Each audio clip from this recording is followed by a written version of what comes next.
Oke, halo YouTube, selamat datang kembali dengan Bang Ebi di sini. Hari ini kita akan ngebahas tentang CP150R lagi, tapi ini versi Asia ya, dimana ini dijual di Thailand.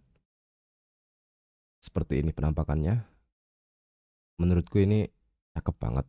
Ini kalau misalkan masuk di Indonesia, mungkin untuk versi yang CB150R yang model lancip kayak Mogenya yang 600-an lah, 300 atau 600-an, mungkin bakalan ditinggalin dan orang bakalan milih yang ini. Agak yakin sedikit menurutku sih ya. Oke, kita lihat untuk strippingnya ini yang hitam gagah banget ya guys ya.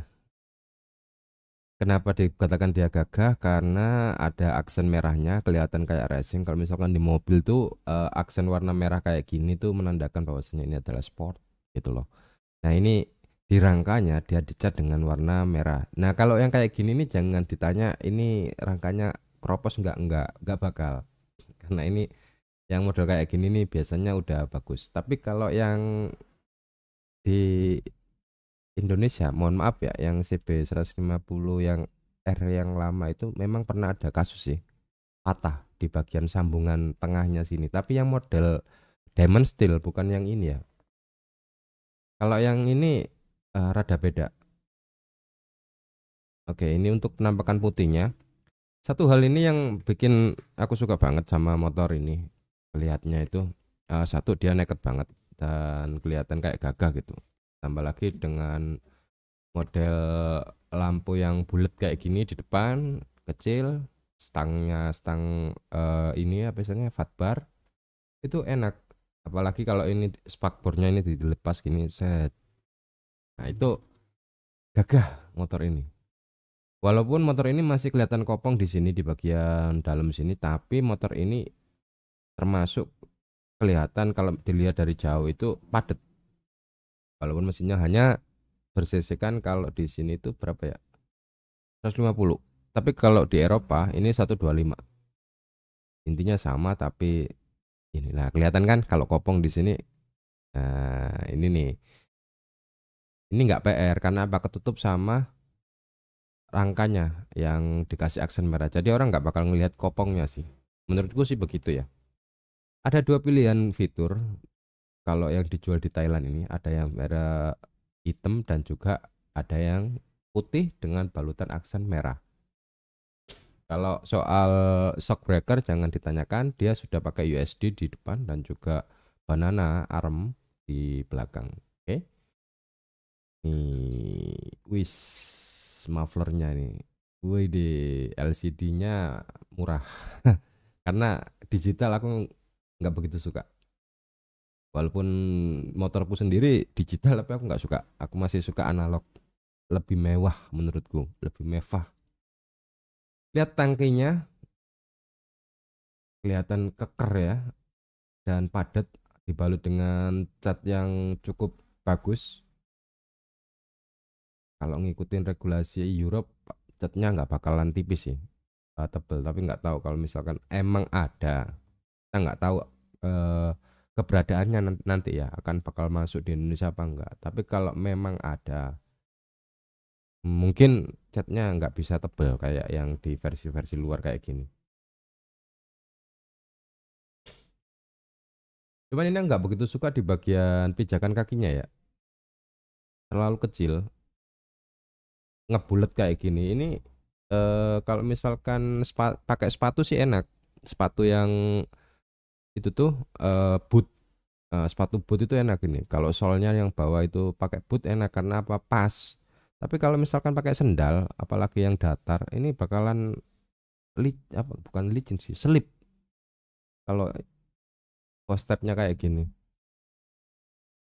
Terus dia udah wavy. Kalau di Honda itu menyebutnya cakram kayak gini itu wavy. Ini depannya ya, dia pakai Nissin. Oh, udah ABS ya. Terus cakramnya kayaknya kok kecil ya, kurang gede dikit gitu loh. Ukurannya 296 ya. Nah ini nih bagiannya. Cuman yang satu hal yang aku nggak begitu suka itu bagian ininya sih, radiatornya kurang gede sedikit aja. Ya minimal kalau emang ini udah fungsi-fungsi, tapi minimal digedein sedikit buat aksen biar kelihatan kayak gagah di depan. Kalau kayak gini nggak kelihatan kalau misalkan ada radiatornya. Kalau misalkan dia bisa ke bawah dikit gini, itu aksennya lebih bagus, lebih kelihatan sangar aja dilihat di bagian depan gitu loh. Menurutku sih begitu.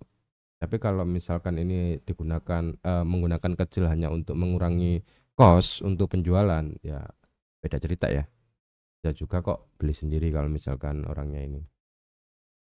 Terus mesinnya ya umumnya lah ya, nggak dibilang kenceng banget juga enggak, torsinya cukup gitu loh, ya, enak lah. Cuman kalau misalkan versi yang luar, aku nggak tahu kenapa kok beda ya dengan versi yang dijual biasanya itu nanti ke Indonesia. Kok selalu ada kayak pengurangan atau minus gitu loh.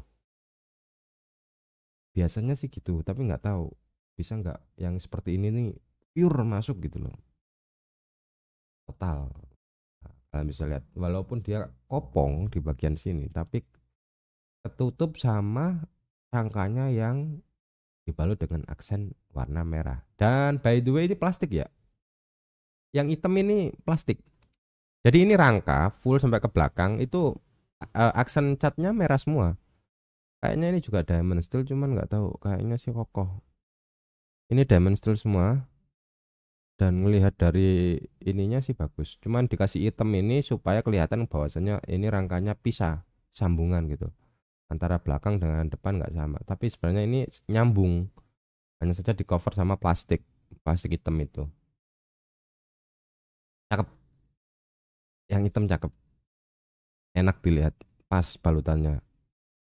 Jadi ada kesan-kesan apa ya, retro, klasik gitu, ada semuanya di sini. Ini motor baru bagus nih, cuman saya sepedonya digital aja. Kalau misalkan udah dikasih analog, weh mantap itu bos. Tapi selera sih ya, kalau misalkan orang masalah speedometer itu nih kelihatannya nih kalau udah di jalan nih di standar samping itu biasanya footage paling jelek ketika ngelihat motor. Kalau di standar samping kayak gini biasanya motor itu bakalan kelihatan aneh, tapi ini di standar samping kelihatan keren. Ini beneran keren sih. Ini sama orang-orang ini Indonesia bakalan juga ada yang dimodif jadi cafe racer atau enggak scramble gitu.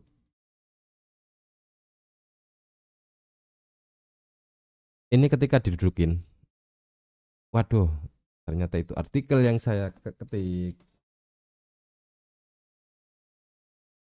Oke, kita lihat dari sini aja. Oke, ketika ini didudukin ya, ini kalian bisa lihat nih. Posisinya tegak, enak. Eh, stang fatbarnya itu nggak terlalu tinggi kayaknya. Ini pas, jadi seperut, jadi enak. Cuman dia bakalan agak maju sedikit sih, agak nunduk sedikit. Nih, kelihatan dari lekukan punggungnya nih. Tapi kalau ngelihat dari ininya, ini bagus sih menurutku sih. Nggak ada obat ini. Oke, kita coba cek dulu ya. Oh, ini compare ya.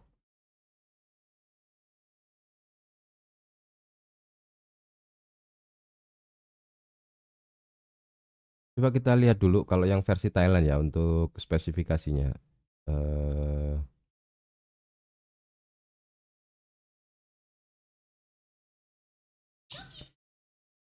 kok nggak ada ini ya? Tunggu tunggu. Kok nggak ada apa namanya spesifikasinya gitu loh. Ah ini nih. Nah, engine-nya nggak bisa dibaca. Entah itu apa itu. Aduh, 149 ya kompresinya. Cylinder width size 57,3 square ya. 57,8. Kompresi rasionya 11,3 banding 1. Oke lah, pertama buat sistem. Gear rasionya 38, 4 gear, 4 2N, 5 gear, gear. Nggak ngerti aku ini. nggak ngerti cara bacanya aku. Ini kayaknya diameter atau apa nggak ngerti aku. Terus untuk well spacing panjang ya. Distance face blower, upholstery height,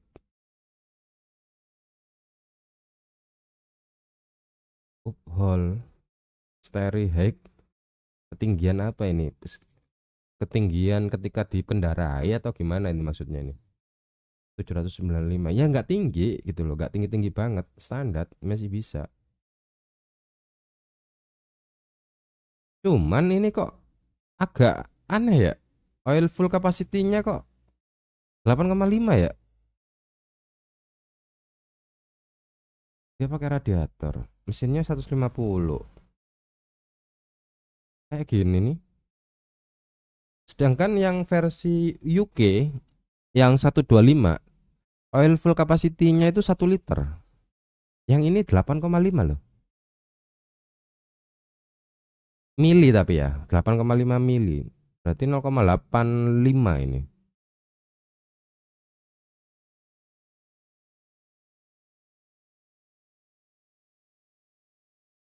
Aneh tapi enak gitu loh. Ini bakalan mengurangi ongkos ongkos perawatan. Enak sih, cuman agak aneh aja motor laki dikasih olinya cuman 8,5.